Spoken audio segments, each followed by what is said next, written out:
can't establish the identities of the perpetrators, and you have a serious problem in your criminal inquiry. And raising this question is not about raising conspiracy theory. It's really just about criticizing the absolutely ridiculous nature of the criminal inquiry and the fact that they have no idea who carried out these attacks. Then the fundamental question in a criminal inquiry is who did it?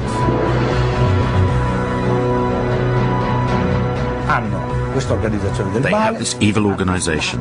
They have the leader of this evil organization, bin Laden. They have a secret network in the caves of Afghanistan.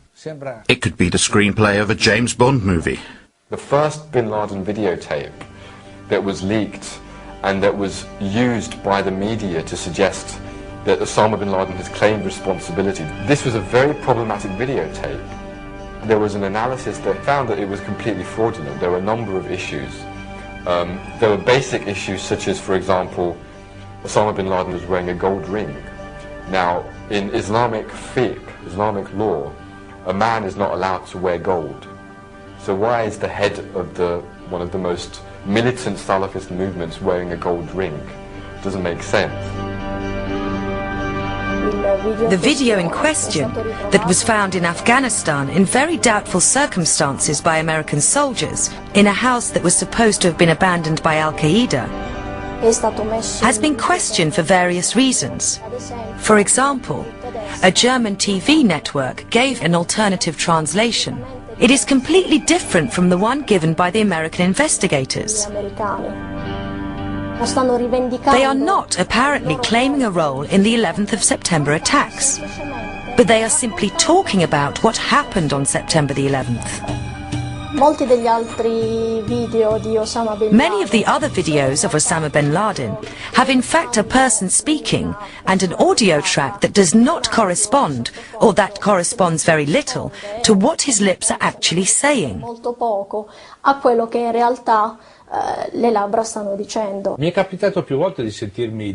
People often ask me, how can you doubt the official version if Osama bin Laden himself appeared several times on television to say, I did it? So I will tell you a little story. However, I can only tell you this story as I am unable to show you anything. We cannot show the images we do have because the owners of this material refuse permission for you to see them. In the summer of 2005, the Commission of the European Parliament for Security and Defence, of which I am a member, was invited to a special screening created by the Washington Center for Strategic Studies. We were asked to watch a film which depicted what would happen in Europe if Brussels was hit by a nuclear bomb. 50,000 deaths, 100,000 injured. The reactions of various European governments.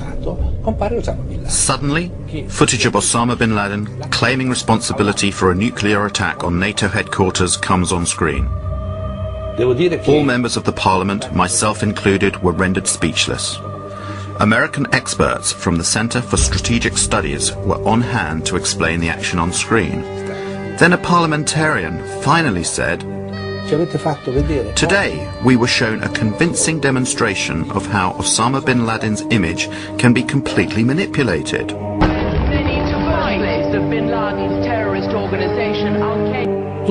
All the Osamas we have seen over the years may never have existed. Just as a nuclear attack on NATO headquarters in Brussels has never taken place. Now they're denying us use of these images. No matter, we will go on without them. But people, have a look yourselves. This is an Osama bin Laden from the 7th of September of 2007. Compare him with the other Osamas we have seen in the last few years. Do you believe it is possible that he is getting younger over time? Do you believe it is possible that his beard is darker than before? Do you believe it possible that his nose has grown? We don't need analysis. A child can understand that they are two different people, but these people are being introduced to us as if they were the same person. And this story has been told to us now for over 6 years.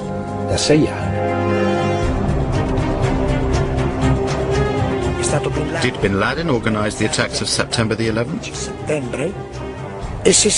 And if so, did he do it alone or with someone else? At this point, we must explain the origins of Al-Qaeda. Al-Qaeda è stata fondata. Bin Laden founded Al-Qaeda in 1989 at the end of the war between the Soviet Union and Muslim guerrillas in Afghanistan. E guerriglieri islamici in Afghanistan. It was after that war and not for that war. So who or what were all those Muslim guerrillas supposed to fight?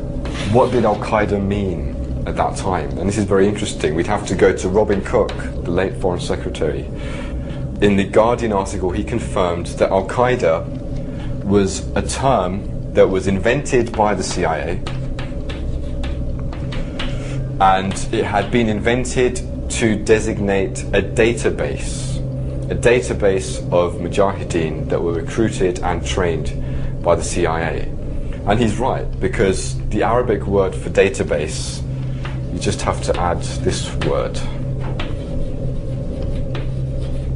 It's Al-Qaeda Ma'lumat. Al-Qaeda means the base, and Ma'lumat means data. Together it means database. Al-Qaeda is fake. Al-Qaeda is not an organization. Al-Qaeda is only a label. There is no organization like Al-Qaeda. Al-Qaeda is a list of participants in the Afghanistan war of the 80s. Al-Qaeda is nothing. It is only a puppet blown up by the Western propaganda to show the public the big evil.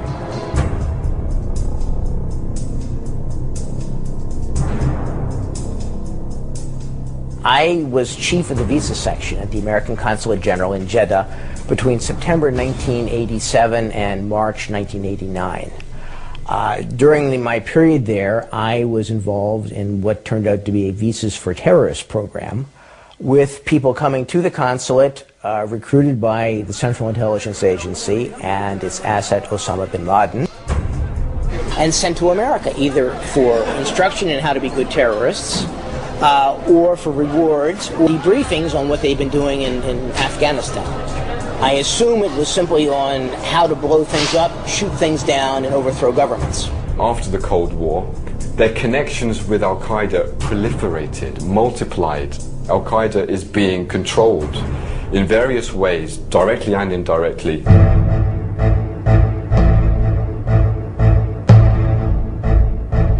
Systematically, Al-Qaeda has been used in various theatres of conflict. So from 1992 to 95, you look at the Bosnian conflict. I believe that the American government was working with various Arab and Muslim organizations, whether it was Al-Qaeda or whether it was people that became Al-Qaeda, to be trained, to be armed, and to be sent to the Balkans to overthrow Slobodan Milosevic and anybody allied with him. That kind of policy continued in the Balkans all the way up to post-2001.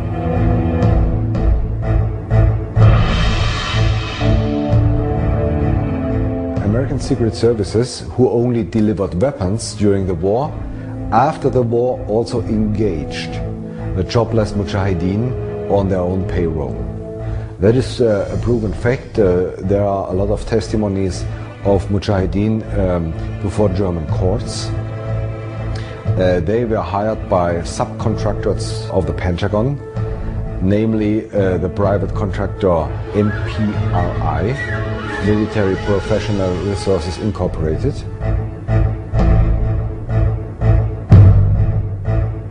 MPRI is formally private, but in fact it's kind of secret device of the US Army. They have more 4-star general under contract than the Pentagon itself. If the Pentagon wants to do some dirty job and thinks they cannot get the money and they cannot get the approval of the US Congress, they give the job to this private company. At the beginning of summer 1999, MPRI brought this Bosnian mujahideen back to the Balkans, especially into Kosovo, to help the Kosovo terrorist army KLA. They engaged them They paid them monthly. A lot of Bosnian Mujahideen were involved in the big terrorist attacks of the last 5 years. So, speaking about 9/11, 5 of 7 Arabs in the center of the 9/11 plot were former Mujahideen fighters in Bosnia. 5 of 7.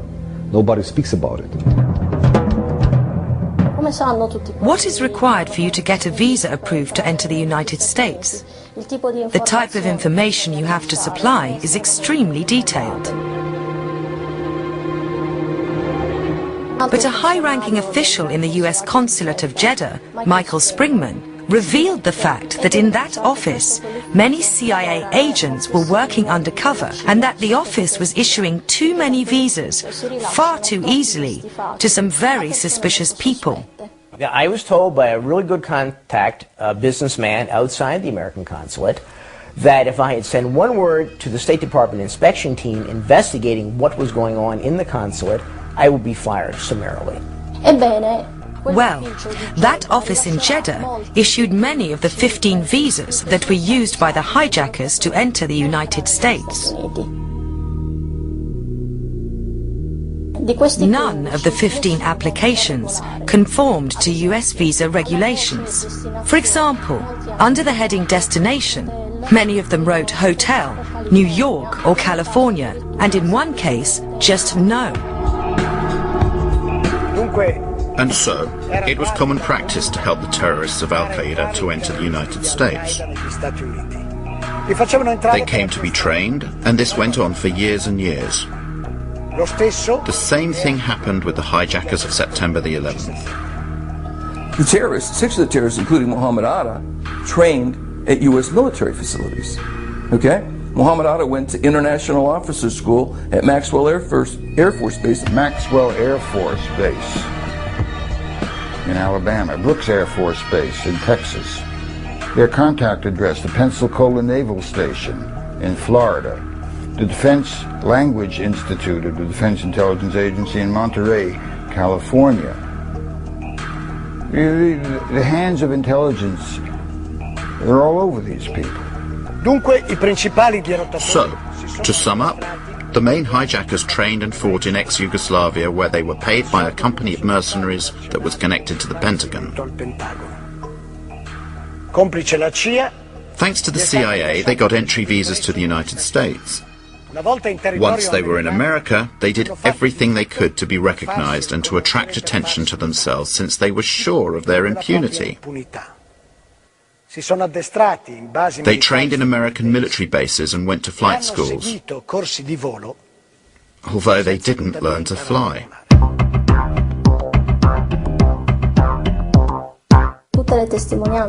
All the testimony about these lessons indicate that these men were completely incapable of maneuvering even small aeroplanes. For example, Mohammed Atta hired an aeroplane from a flight school, but he was not even able to take off.